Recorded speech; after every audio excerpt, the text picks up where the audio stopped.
My breath. Okay. Tell me about the show early at Hangers.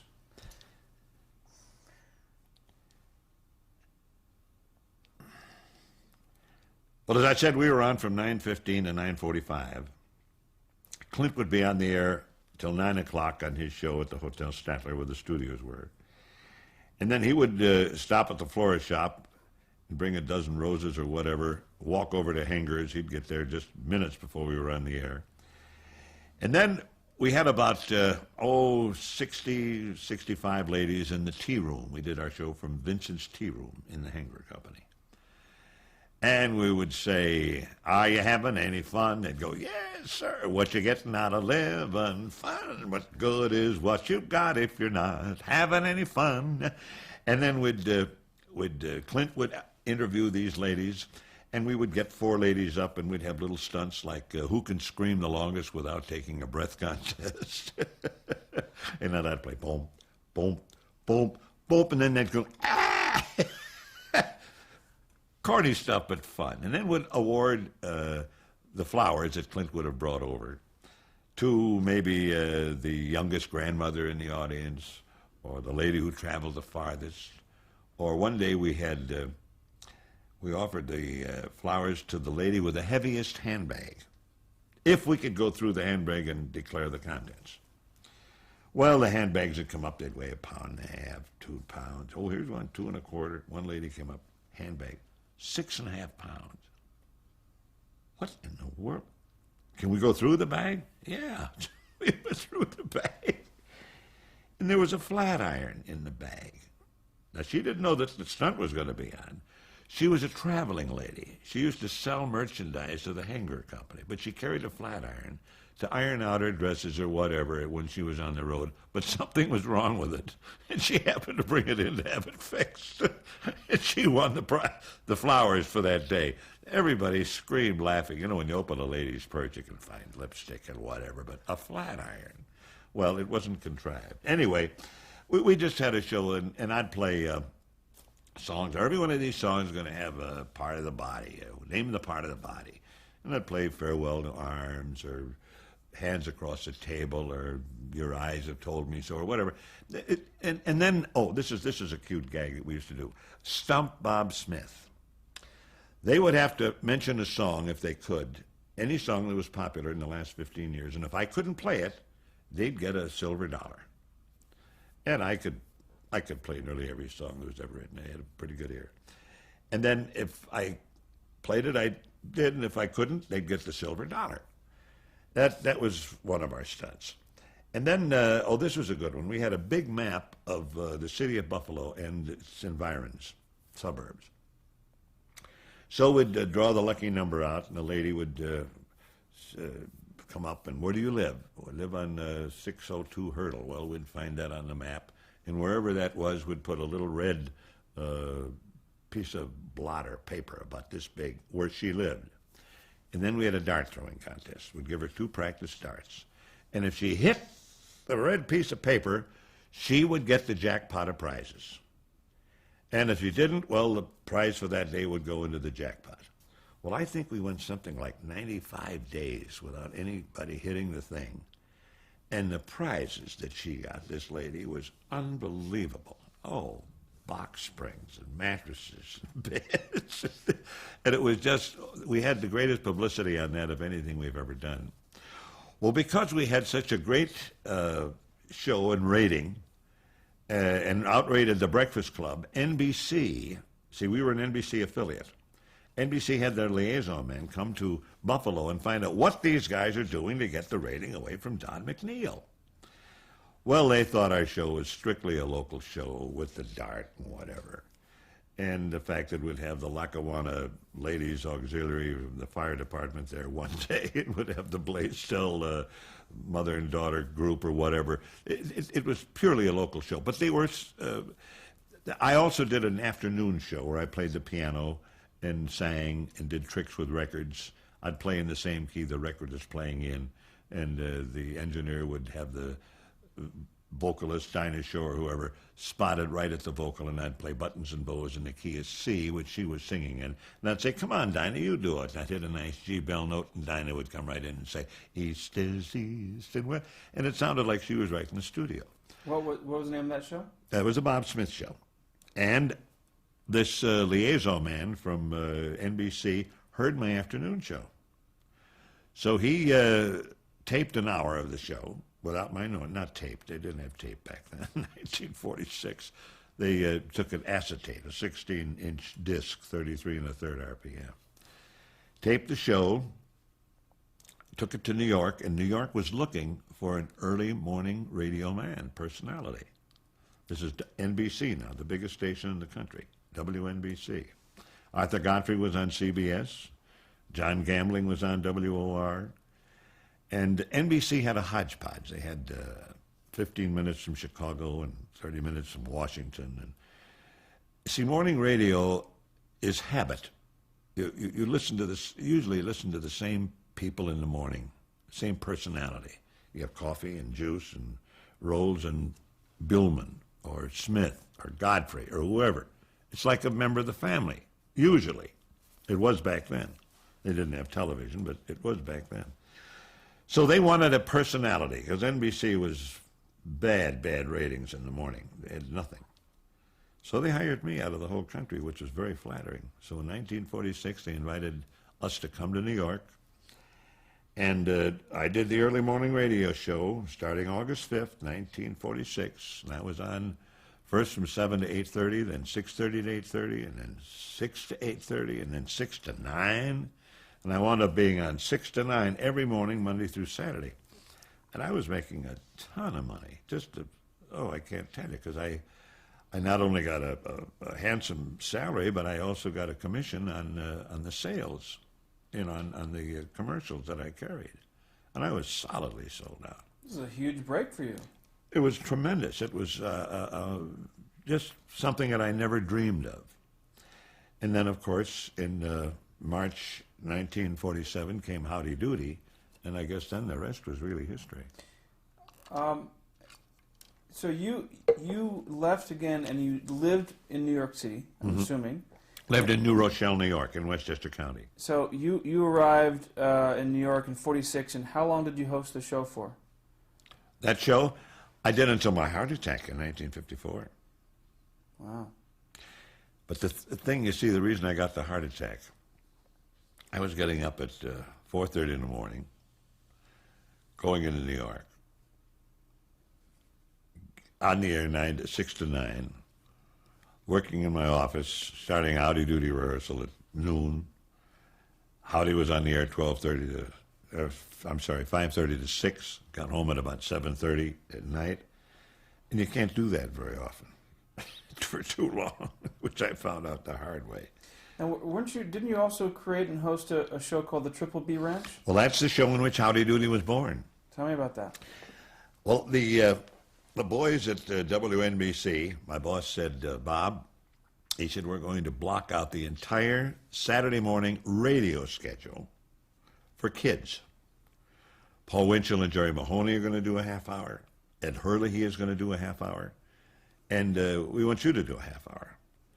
So I got together with my writers, and we came up with the fact that we would call our show the Triple B Ranch. And the 3 B's stood for Big Brother Bob.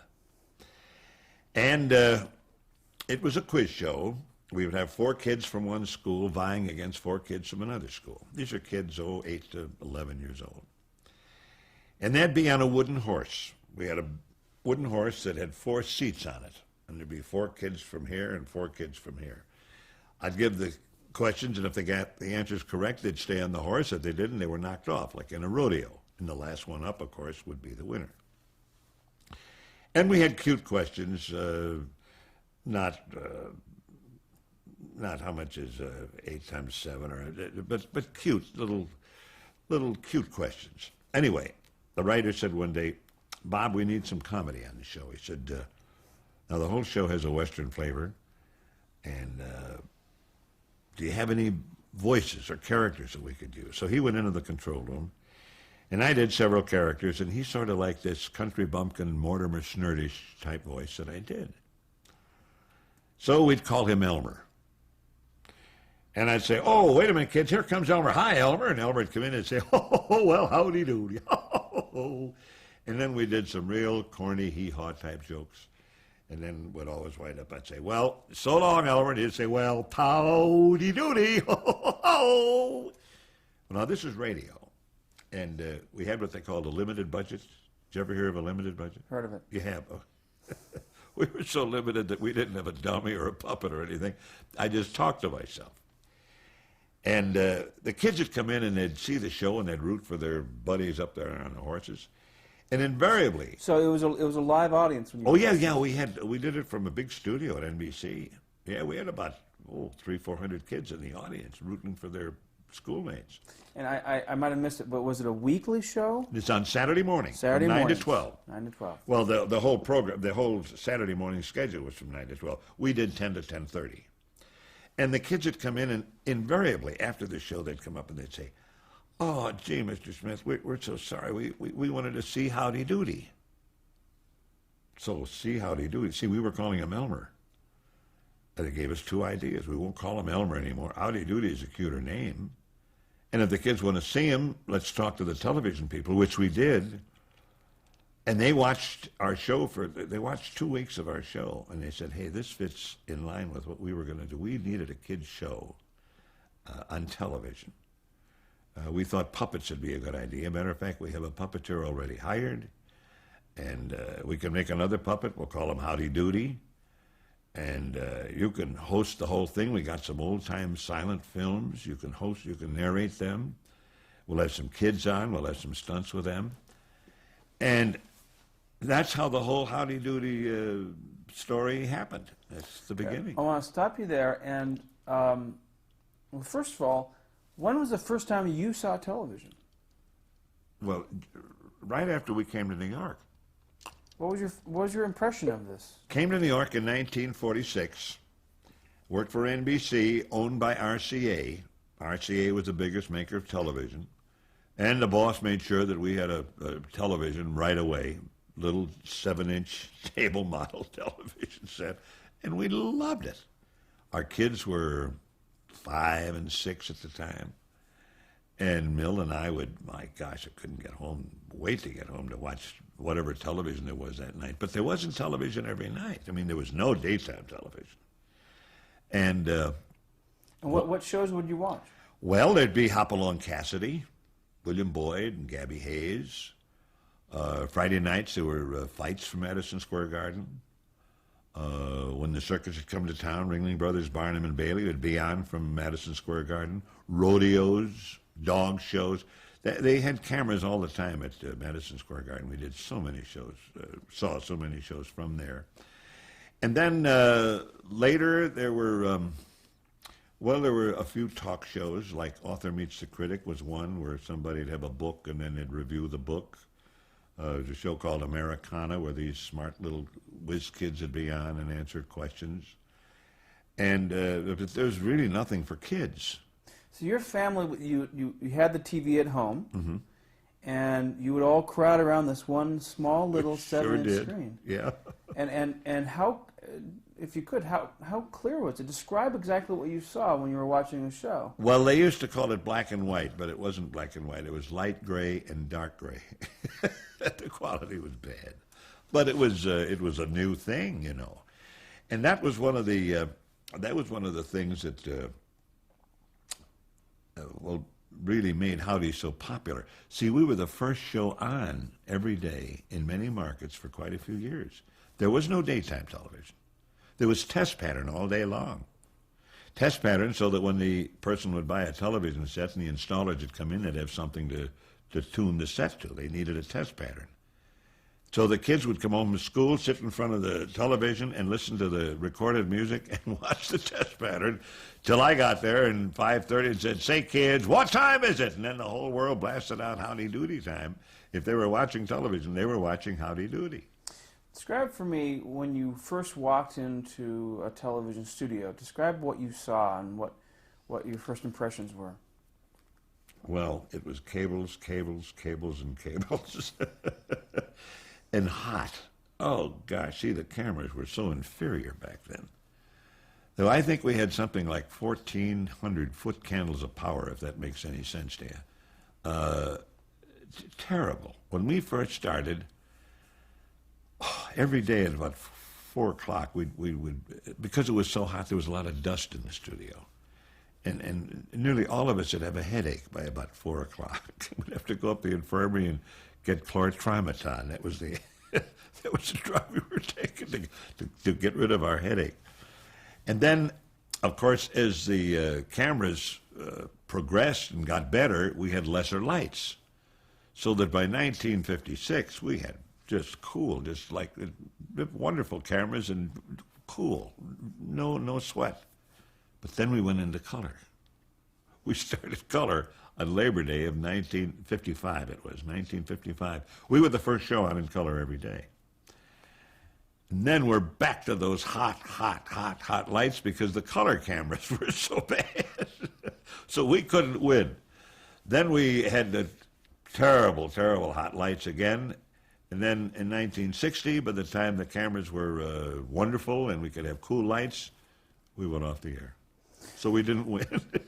So when the first, let's talk about the first week of preparing for your first show, the first show on the air, and how much time did you have to prepare? And tell me about that whole.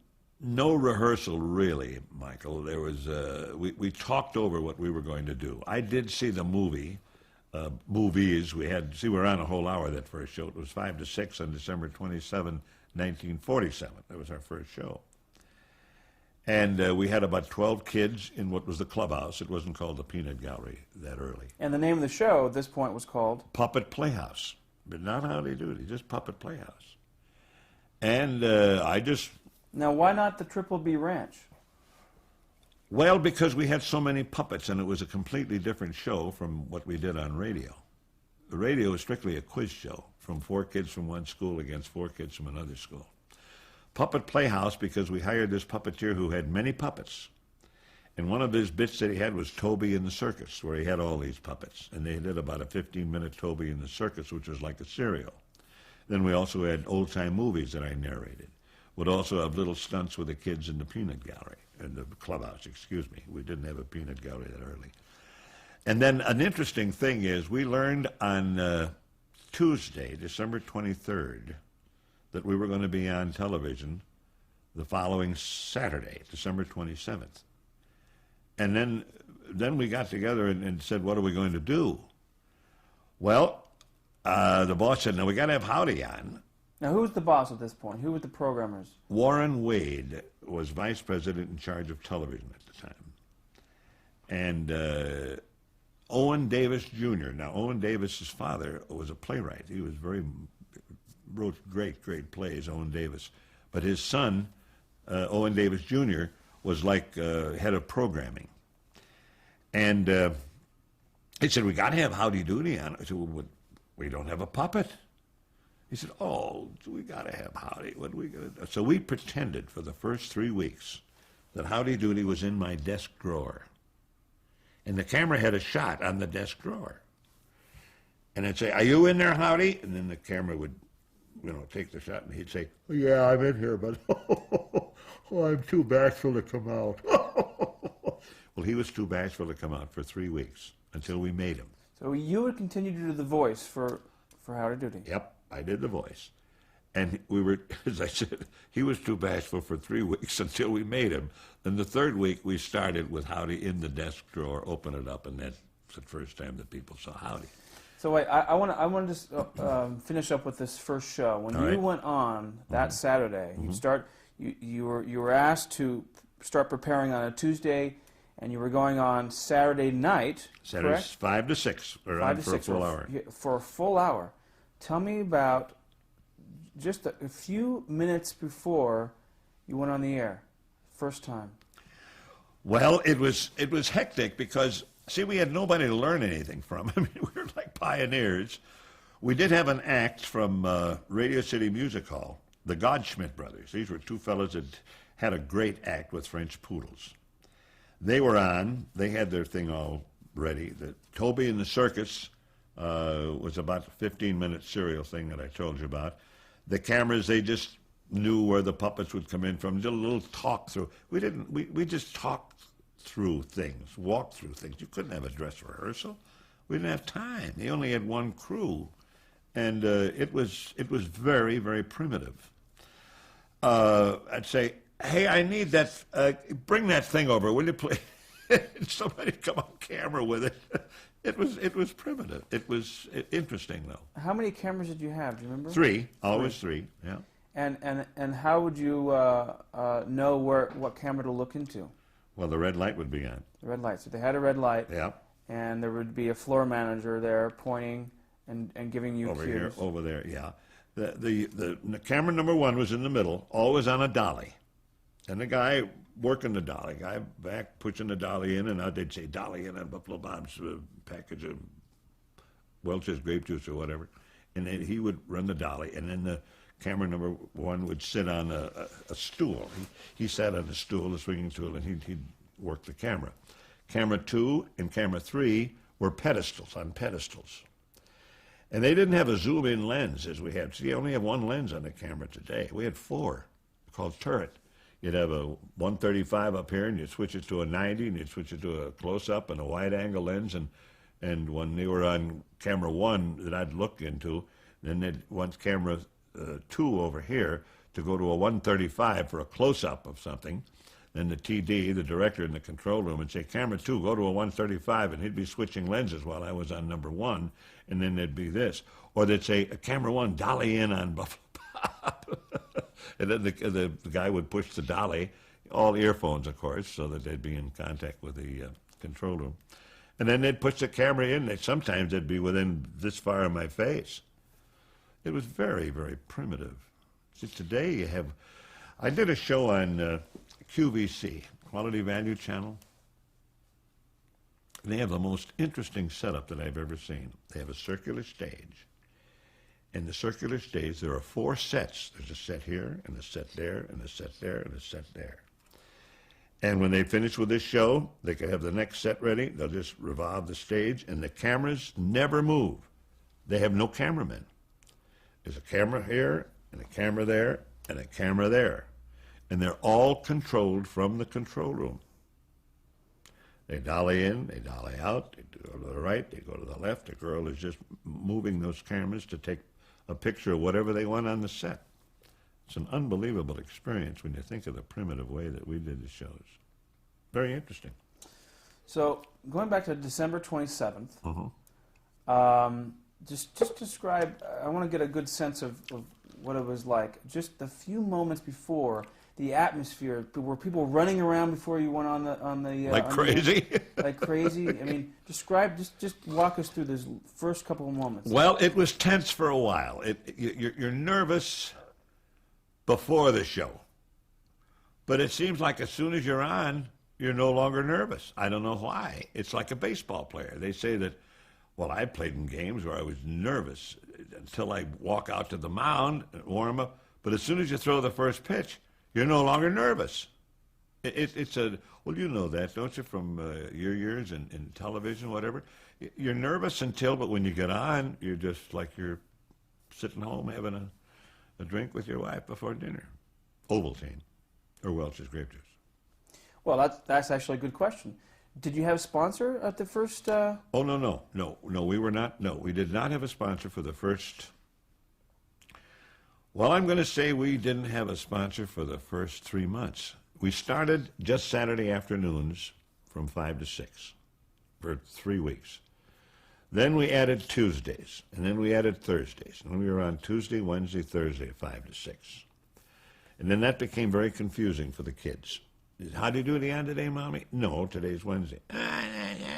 Well, let's not be on Tuesday, Thursday, and Saturday from 5 to 6. Let's be on Monday through Friday from 5:30 to 6:30. So then we went 5:30 to 6, Monday through Friday. Now, this was 1948, maybe March or possibly April. All right, I want to get there in a second, but I want to just finish up with the first show. All right. Was on this first show, December 27th, 47. Yeah.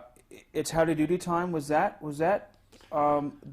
played the first show? Yeah, we sang It's Howdy Doody Time. See, there was no live music allowed on television back then. Petrillo had not signed any live music. All music was recorded, or you could play ukulele. Ukulele was not called an instrument. So I would sing, it's Howdy Doody Time, it's Howdy Doody Time, Bob Smith and Howdy too, say Howdy Doody you. Let's give a rousing cheer, because Howdy Doody here. It's time to start the show. So kids, let's go. Frank Paris and his puppets three, and I would billboard the show with the Tarara Boom Die, because that's in public domain, so you could write your own lyrics to it. But they didn't call it Howdy Doody Time.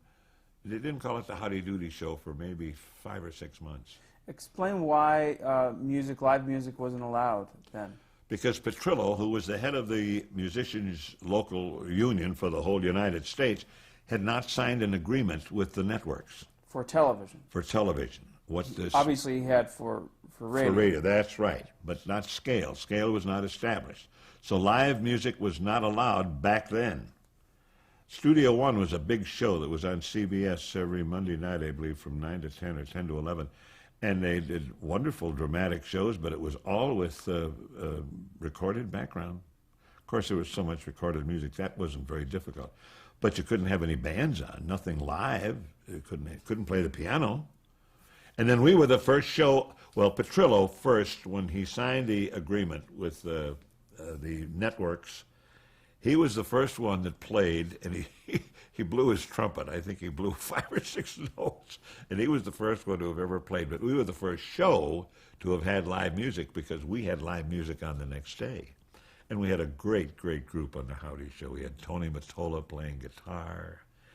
Who later did Danger, right? Oh, sure. He did a whole bunch of... Tony was the best. I played piano, of course, and Tony was on, and we had just a great... We had Doc Whipple, our great organist, who played background music for the silent films, the old-time movies. But unless you have another question you wanted to hit me Well, about. I want to ask you about Roger Muir. Tell me about him. All right, well, Roger was our producer. Fred Cole, who was the top producer at NBC, was supposed to have done our very first show. And I met with Fred, and he was, yes, all set. And then I got a message from Warren Wade, I believe on the day before, on Friday, that Fred Cole was called out of town on a remote that he had to do someplace. And then Roger Muir, who was another one of the producers at NBC, I met the day before, and then we worked and discussed what we were going to do on our first show with the following day. So I didn't have much of a chance to speak with Roger about it. We just went in there and winged it. I said, you do what you want to do, and I'll follow you. I'll keep one camera on you, and we'll burn incense at both ends of the studio and pray that we get through this thing. Did Roger stay on with the show? Oh, yeah. Roger was our producer all the while we were on, all 2,543 shows. So 3 weeks later, you actually, the Howdy Doody appeared, right? Yeah. For the first time. Who created the puppet for the first time? Pardon me. Our first puppet was made by Frank Paris. Frank Paris was our first puppeteer, who had Toby in the Circus and a lot of other puppets. And he made this grotesque Howdy Doody, just not a good puppet. How do you mean? Well, I have a picture of it. I'll get it for you. It just wasn't a good-looking puppet. It was we thought it was all right at the time, but then Macy's the toy buyer came to our show one day and said that, have you ever thought of licensing Howdy Doody? I mean, we have requests for the Howdy Doody dolls. So Frank Paris got wind of this and thought that he should figure in the royalties that would be coming from the licensing. Well, NBC had paid him $500 to make the puppet, which was a lot of money back then. So the deal was closed. And NBC said, no, you don't have any rights to the licensing. It's Buffalo Bob's name. It's Buffalo Bob's idea. It's Buffalo Bob's everything. No, we own the puppet. We, NBC, own the puppet, and Bob owns the name. And you were paid for the puppet. It's ours. And he said, well, if you think it's yours, I'll just take my puppet and go home. And he did. He walked out of the studio in about 12:30 one And day, brought the puppet. and took the puppet. Now, when was this? What year? This was This was probably March, April of 48. of '48. And we'll take a break.